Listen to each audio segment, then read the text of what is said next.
बढ़ाई सब्सक्राइबर और जिन्होंने नहीं किया वो कर दो।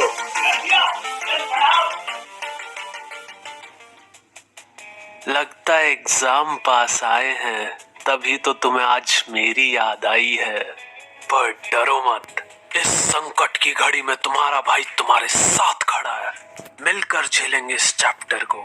चैप्टर का नाम है एसिड, बेस एंड सॉल्ट्स। तो शुरुआत में एसिड और बेस के बारे में पढ़ेंगे और एंड में सॉल्ट्स के बारे में। तो इन तीनों के नाम तुमने अपनी लाइफ में कभी ना कभी तो सुने ही होंगे। हाँ सर, बेस तो सुना सुना सा लग रहा है। तूने तूने कहाँ सुन लिया? सर वो सलमान भाई के मुंह से सुना था। बेबी को बेस पसंद है, जब वो नाचे मुझको उसका फेस पसंद है। बेबी को बेस पसंद है। अबे घोड़ू, उस बेस की बात नहीं हो रही यहाँ। दोस्तों, दुनिया में जितने भी कंपाउंड्स हैं उनमें से कुछ एसिडिक नेचर के हैं तो कुछ बेसिक नेचर के हैं। तो अपने इस नेचर के कारण कंपाउंड्स कुछ प्रॉपर्टीज पोजेस करते हैं। पहली प्रॉपर्टी है, एसिड टेस्ट में सॉर यानी खट्टे होते हैं और बेसिस बिटर यानी कड़वे होते हैं। और ये बात हमने 7th में ही सीख ली थी। वैसे मुझे कहावत याद आ गई, नीम का पत्ता कड़वा है, स्कूल का डायरेक्टर भड़वा है। तो शायद क्या पता नीम का पत्ता बेसिक होता हो। अब बात करते हैं इंडिकेटर्स की। इंडिकेटर्स वो चीज हैं जिनकी मदद से हमें पता चलता है कि दिया हुआ कंपाउंड एसिडिक है या बेसिक।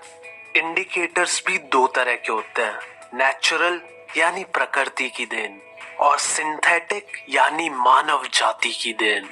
तो नेचुरल इंडिकेटर्स में आते हैं लिटमस पेपर और टर्मरिक, और सिंथेटिक में आते हैं ये दो।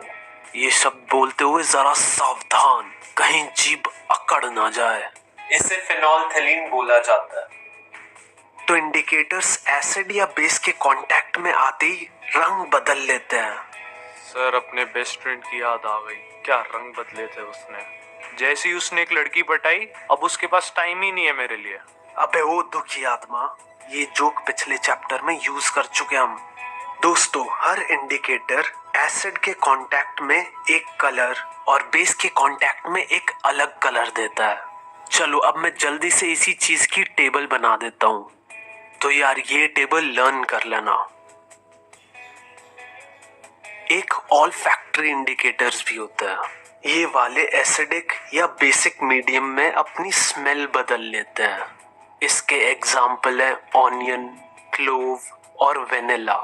आगे बढ़ने से पहले मैं तुम्हें कुछ एसिड और बेस के नाम बता दूं जो बहुत ही ज्यादा यूज होने वाले हैं। एसिड्स में आएगा sulphuric acid, nitric acid, hydrochloric acid, carbonic acid, acidic acid. Base में आएंगे sodium hydroxide, magnesium hydroxide, aluminium hydroxide, calcium hydroxide और पोटेशियम हाइड्रोक्साइड। चलो अब कुछ जनरल रिएक्शन पढ़ते हैं। पहला है एसिड का रिएक्शन मेटल के साथ। तो इस रिएक्शन की जनरल इक्वेशन है acid plus metal gives salt plus hydrogen gas. ये इंपॉर्टेंट है, याद कर लो। अब एग्जाम में क्या होगा, वो तुम्हें एक स्पेसिफिक एसिड देंगे और एक स्पेसिफिक मेटल और बोलेंगे बताओ इनकी रिएक्शन से तुम्हें क्या प्रोडक्ट मिलेगा। और अगर पेपर बनाने वाले का दिमाग सनका हुआ होगा तो वो बोलेगा उसके बाद उस इक्वेशन को बैलेंस भी करना। अब बात करते हैं कि प्रोडक्ट्स क्या मिलेंगे।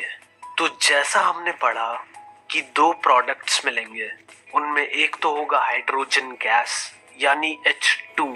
H2 तो होगा ही होगा, चाहे किसी भी एसिड का रिएक्शन किसी भी मेटल के साथ हो रहा हो। तो मेन काम है ये सोचना कि सॉल्ट क्या होगा। यारो सॉल्ट दो पार्ट से बनता है, पॉजिटिव आयन यानी कटायन और नेगेटिव आयन यानी अनायन। तो पॉजिटिव पार्ट सॉल्ट का वही होगा जो रिएक्टेंट में मेटल होगा और नेगेटिव पार्ट वो होगा जो एसिड का नेगेटिव पार्ट होगा। और फिर सॉल्ट की उसी हिसाब से नेमिंग होगी। एग्जाम्पल सुनो, hydrochloric acid reacts with iron filings. तो यारो इसकी इक्वेशन बनेगी HCl plus Fe gives FeCl2 plus H2। Salt समझ आ रहा है ना कौन सा बना? यहाँ पर मेटल था Fe जो कि हो जाएगा हमारा सॉल्ट का पॉजिटिव आयन, और एसिड का अनायन हमारे सॉल्ट का भी अनायन बन जाएगा, और इसीलिए हमें FeCl2 मिला। चलो एक और देखते हैं। Sulphuric acid reacts with aluminium powder. तो यारो इसकी इक्वेशन होगी H2SO4 plus Al gives Al2SO4 whole 3 plus H2। इधर भी सॉल्ट मेटल और एसिड के नेगेटिव पार्ट से बना। और भाई साहब अगर हाइड्रोजन गैस लिखना भूल गए तो आधा मार्क्स भी भूल जाना।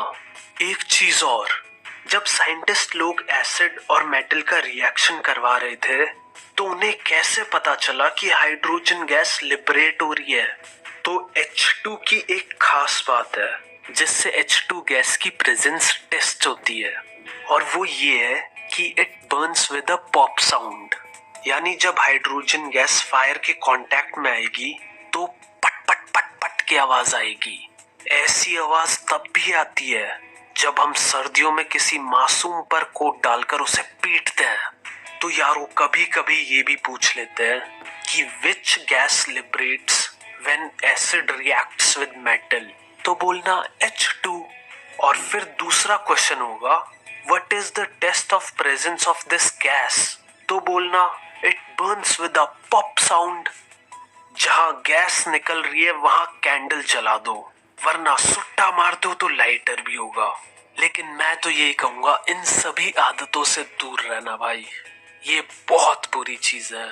और एक बार स्टार्ट कर दी तो इन चीजों का एडिक्शन हो जाता है, क्योंकि इनमें टोबैको और निकोटीन होता है।